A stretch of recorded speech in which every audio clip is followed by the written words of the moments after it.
김한은 박사님, 그 최준원 교수님이 어느 지역을 좀 주목해서 보셨는지 먼저 한번 좀 말씀을 먼저 들어볼까요? 김 박사님은 쭉 보시면서 이번 지역별로 봤을 때 이게 좀 내가 보기에는 이 지역의 이 상황이 좀 눈에 띄더라라는 게 있다면 어느 지역을 좀 말씀하실 수 있을까요? 가장 큰 비교는 두 가지 지역입니다. 우선 경기도입니다. 경기도. 이번에 보니까 그 한 표가 290만 표 정도 차이가 났던가요? 그럴 겁니다. 지금 1등하고 2등하고요. 김문수하고요. 예, 전체 표차가 네, 예, 그 정도인데 289만 표 그 정도 가까이 되는 예상됐죠. 건데 네. 경기도에서만 130만 표 차이가 나버린 겁니다. 아다시피 예. 유권자 수가 가장 많은 건데요. 보니까 표차로 14.2% 포인트 차네요. 그런데 경기도가 또 이제 유권자가 가장 많은 곳이니까 그렇죠, 가장 많죠. 많은 데다가 이전에 비해서 약간 더 지난번에는 이재명 후보가 50%를 얻었다가 이번에는 52%니까 조금 더 득표를 한 것도 있지만은 네. 상대적으로 제3의 후보가 좀 가져가 버렸습니다. 이준석 후보가 가져가 버려서 37.95%로 떨어져 버렸습니다. 네. 이전에도 상대적으로 그 윤석열 후보가 낮긴 했었지만은 45%였는데 그만큼 이준석 후보가 가져가서 결정적으로 차이가 나버렸다는 점이고요. 네, 김문수 후보가 예. 그래서 더 얻지를 못했다. 네, 그리고 나머지 지역은 이제 상대적으로 농도가 조금 김문수 후보에 비해서 이재명 후보 득표가 강화된 거죠. 네. 영남권에서 격차를 이전보다 조금 줄이고 반대로 호남권에서는 더 이제 격차를 크게 만들어 버리고 네. 그게 종합적으로 그런 결과를 가져왔다라고 봅니다. 대구 경북 같은 경우는 어떻게 보세요, 김 박사님? 이게 어쨌든 민주당 이재명 후보가 대구 경북에 상당히 공을 들이고 고향이기도 하다 그러면서 30% 득표를 그렇게 목표로 하고 했었는데 대구 경북에서 23, 25% 정도를 가져간 거죠. 네. 가져간 거에서 30%까지는 가지 못했는데요. 이전보다는 조금 더 올라간 정도다라고 볼 수 있겠습니다. 네. 그래서 전반적으로 전체 구도에서 그만큼 반영한 거다. 조금 더 위에 올라간 상대적으로 호남은 더 집중이 더 강화됐고 더 강화됐어요. 예, 경계선에 있던 충청 지역은 역전이 되어버리고 네. 그래서 전반적으로 조금 더 예전보다 득표를 많이 했던 그것이 전 지역에 고루 좀 반영이 됐던 그런 정도로 저는 이해를 하고 싶습니다. 굳이 대구 경북의 특별한 그 득표에서의 의미를 두기는 그런 정도는 아니다. 상황을 한 반전시키거나 그동안의 지역 구도가 달라지거나 물론 그건 아닙니다. 지역성으로 보자면 지난번에 참 특이한 장면이었는데요. 새 후보가 5.18 광주 5.18을 앞두고 5.17 등등 들렸을 때 호남이 어쩌고 하면 우리나라가 없다 다 외쳤는데 새 후보가 특이하게 다 경북 출신이었어요. 그렇죠. 대구 한 분은 영천 출신이고 한 분은 영양 또는 안동 출신이고 한 분은 또 칠곡 출신이고 예, 칠곡 하는데 다 가서 광주에서 호소를 하고 있어서 좀 특이한 장면이긴 했습니다. 네.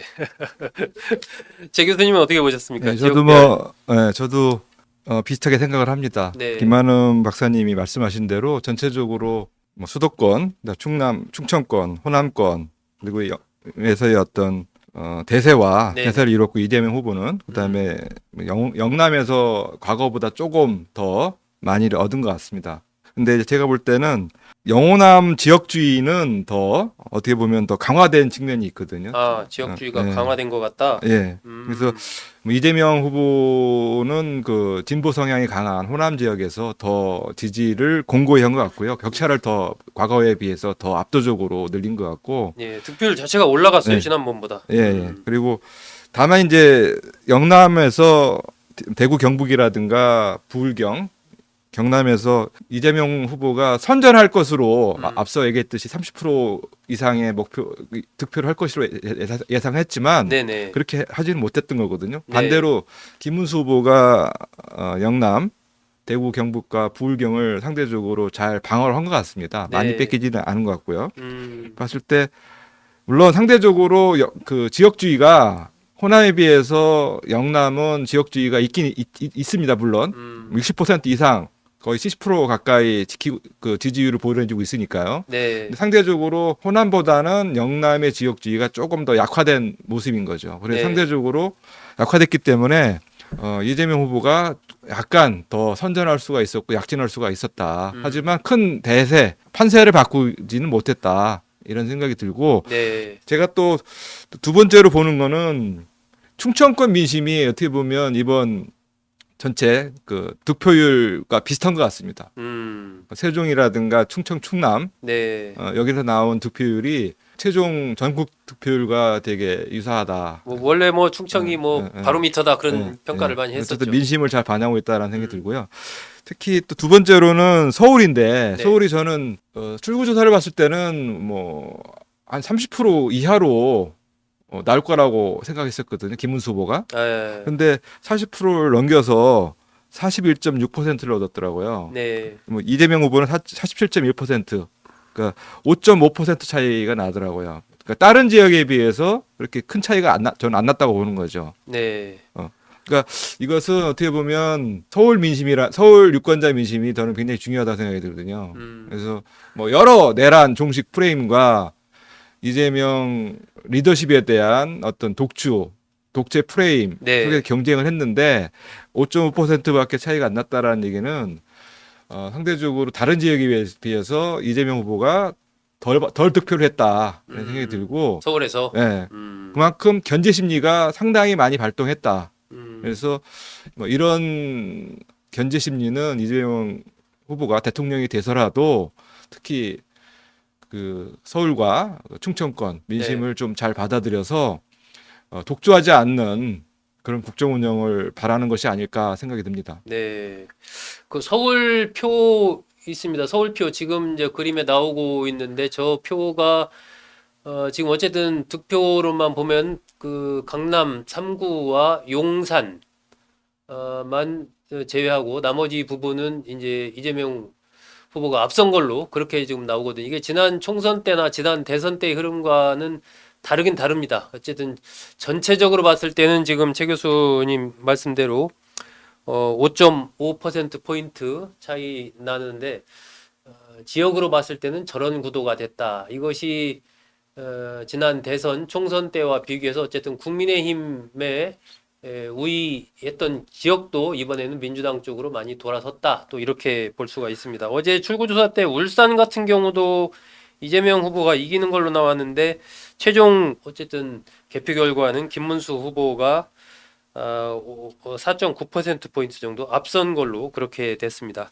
그 김만원 박사님은 서울의 저 결과는 어떻게 해석을? 서울의 구도는 3자 구도가 그대로 반영된 것이기 때문에요. 네네. 역시 제가 아까 표를 잡고 지적을 했습니다마는 양자만 놓고 보면 저렇게 판별할 수가 있겠지만은 이준석 후보까지 더한 이른바 보수 진보의 구도로 보자면은 사실상 비슷비슷합니다. 왜냐하면 서울 지역에서는 이준석 후보가 9.9%를 얻었기 네, 때문에요. 네, 네. 두 개 합한다면은 지금 50%가 넘는 상황이 돼서 조금 그 모형은 좀 다른 생각이 들고요. 네. 지역적인 득표 상황 관련해서 아까 최 교수께서 지금 호남과 영남의 지역으로 쏠리고 있는 거 잘 지적해 주셨는데요. 이번에는 양자 대립 구도이기 때문에 불가피한 면인가 모르겠는데요. 만약 이게 이후에 정당 정치 차원에서 보자면은 네. 사실상 특히 호남의 경우에는 다원적인 정당 체제가 작동하지 않고 있다는 점은 심각한 문제입니다. 네. 아다시피 우리가 단일 정당 체제를 전체주의 국가라고 하지 않습니까? 그래서 네. 보수 성향이냐 진보 성향이냐를 떠나서 뭔가 정당들이 경쟁하는 구도가 들어가지 않다는 것은 지금 우리 그 대의민주주의 방식에 상당히 심각한 문제를 안고 있습니다. 이번 대선은 다원적인 정당 경쟁이 아니라 양자 구도였기 때문에 이쪽이냐 저쪽이냐 하나 선택하는 게 불가피한 면이 있습니다. 그러나 이렇게 표의 집중도에서 10%도 뭐 한쪽은 못 나오게 나오는 상황. 저는 이것이 뭐 누구한테 골고루 안배의 문제가 아니라 네. 이게 만약에 다른 정당 정치 차원에서 넘어갔을 때는 결국은 일당 독점 체제가 되어버린다면은 이게 우리가 그 정당 민주주의하고 같이 결합할 수 있는 것인가 이것을 한번 따져볼 사안입니다. 거기에 좀 문제 의식을 느낀다. 사실 지역주의 문제는 이게 우리 정치권에서 점점 옅어지고 오히려 세대 간의 갈등 이런 쪽이 많이 부각이 됐었는데 이번 대선에서는 두 분 다 어쨌든 지역주의가 좀 더 과거보다 심화된 것 아니냐라는 것에 대한 문제 의식을 좀 갖고 계시네요. 그런데 예전에는 이걸 했을 때 뭐 네. 제가 조금 전에는 불가피하게 뭐 보수 진보라는 표현을 썼습니다만은 이념 성향보다는요 네. 카르텔 세력에 대한 지지가 그렇게 돼버린 것 같습니다. 카르텔 저는, 세력. 예, 뭐 그러니까 과거에는 우리의 그 어떤 공공의 가치라든가 어떤 이념적인 성향이라든가 여기에 따라서 사람들이 지지하고 뭉치고 정당에 복무하는 사람들도 그런 식이었단 말이죠. 네네. 그런데 지금은 우리 정당이라는 이름을 빌린 그 카르텔 세력에 내가 얼마나 지지하는 것인가 그랬을 때 내가 가져올 떡고물이 얼마나 있을 것인가, 권력 이권이 얼마나 있을 것인가 얘기한 우리가 밖에서 이른바 조직들이 움직이는 카레타라고 아무 차이가 없어져 버렸단 말이죠. 아, 예. 그렇게 됐을 때 과연 이것은 우리나라 전체의 전망을 위해서 상당히 걱정스러운 부분입니다. 예, 네, 네.